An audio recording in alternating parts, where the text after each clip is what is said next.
नाथूराम गोडसे द्वारा महात्मा गांधी की हत्या 30 जनवरी 1948 को कर दी गई थी और भारत में नाथूराम गोडसे और गांधी जी दोनों ही भारत की राजनीति में किसी न किसी कारण से चर्चा में छाए रहते हैं। तो आइए इस वीडियो में नाथूराम गोडसे की जीवनी के बारे में कुछ जानते हैं। दोस्तों, भारत में बहुत सी विभूतियों ने जन्म लिया है, जिनमें कुछ प्रख्यात हैं और कुछ कुख्यात। ऐसा ही एक चरित्र नाथूराम गोडसे का है, जिसको बहुत से चाहने वाले हैं तो कुछ विरोधी भी हैं। दोस्तों, नाथूराम गोडसे का पूरा नाम नाथूराम विनायक गोडसे है। जन्म के समय उनका नाम रामचंद्र था।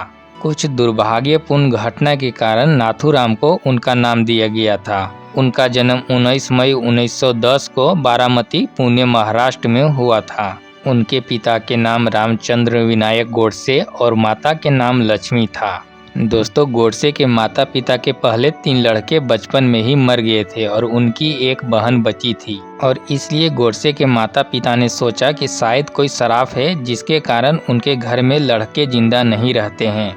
और इस श्राप को दूर करने के लिए उन्होंने अपने अगले बालक अर्थात नाथूराम गोडसे को कुछ सालों तक लड़की की तरह पाला।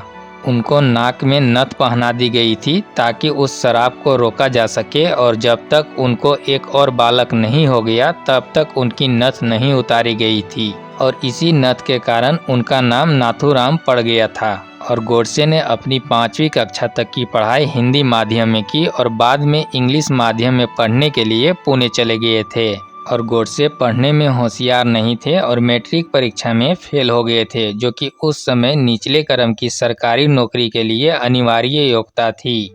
और स्कूल के दिनों में नाथूराम गोडसे गांधी के बहुत बड़े प्रशंसक थे और उनके असहयोग आंदोलन से प्रभावित भी थे। दोस्तों, नाथूराम गोडसे का व्यक्तित्व उस समय बदल गया जब गोडसे 19 वर्ष की उम्र में 1929 में दामोदर सावरकर के संपर्क में आए थे और उन्होंने 1932 में राष्ट्रीय स्वयं सेवक संघ की सदस्यता ग्रहण कर ली थी और इसी के साथ साथ वो हिंदू महासभा के सदस्य भी थे। और गोडसे मानते थे कि गांधी ने भारत के विभाजन के दौरान भारत के मुसलमानों की राजनीति मांगों का समर्थन किया था। और गोडसे इसी सोच के साथ नारायण आप्टे और 6 अन्य लोगों के साथ मिलकर गोडसे ने गांधी की हत्या की साजिश रची। और गोडसे ने गांधी जी की छाती में 3 गोलियां दागी। गांधी को बिरला हाउस में उनके कमरे में ले जाया गया, जहां कुछ क्षणों बाद उनकी मृत्यु हो गई। दोस्तों, लेकिन गोडसे चर्चा में तब आया जब गांधी जी की हत्या की। लेकिन सवाल ये उठता है कि गांधी जी को गोडसे ने आखिर किन किन कारणों के चलते मारा था। तब कोर्ट में फाइनल स्पीच के दौरान गोडसे ने कहा कि गांधी जी की हत्या के पीछे कई कारण हैं, लेकिन इनमें मुख्य कारण है भारत के मुसलमानों की राजनीतिक जरूरतों को पूरा करना और दूसरा, गांधी जी हिंदुस्तानी भाषा हिंदी और उर्दू को देश की नेशनल लैंग्वेज बनाना चाहते थे। गोडसे इसके सख्त खिलाफ थे।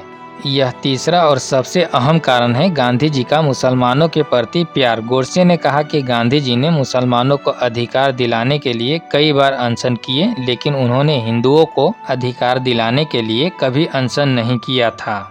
दोस्तों, 30 जनवरी 1948 को गांधी जी को 3 गोली मारने के बाद गोडसे ने अपने आप को पुलिस के हवाले कर दिया था। हालांकि घटना के तुरंत बाद भीड़ ने गोडसे को काफी पीटा था। गोडसे पर पंजाब हाई कोर्ट में मुकदमा चलाया गया था। और यहाँ पर यह बताना जरूरी है कि गांधी के 2 पुत्रों मनीलाल गांधी और रामदास गांधी ने गोडसे की सजा को कम करने के लिए निवेदन भी किया था, लेकिन पंडित नेहरू, उप प्रधानमंत्री वल्लभ भाई पटेल और गवर्नर जनरल चक्रवर्ती राजागोपालाचारी ने इसे नामंजूर कर दिया था। अतः गोडसे और उसके साथियों को अम्बाला जेल में 15 नवंबर 1949 को फांसी दे दी गई थी। दोस्तों, तो यह थी नाथूराम गोडसे के जीवन की एक झलक। उम्मीद है कि आपको गोडसे के बारे में कुछ नई जानकारियाँ प्राप्त हुई होगी। इस वीडियो से जुड़े आपके मन में कोई सुझाव है तो कमेंट के माध्यम से हमें बता सकते हैं। वीडियो पसंद आया हो तो वीडियो को लाइक कर दें और अभी तक आपने चैनल को सब्सक्राइब नहीं किया तो सब्सक्राइब कर दें।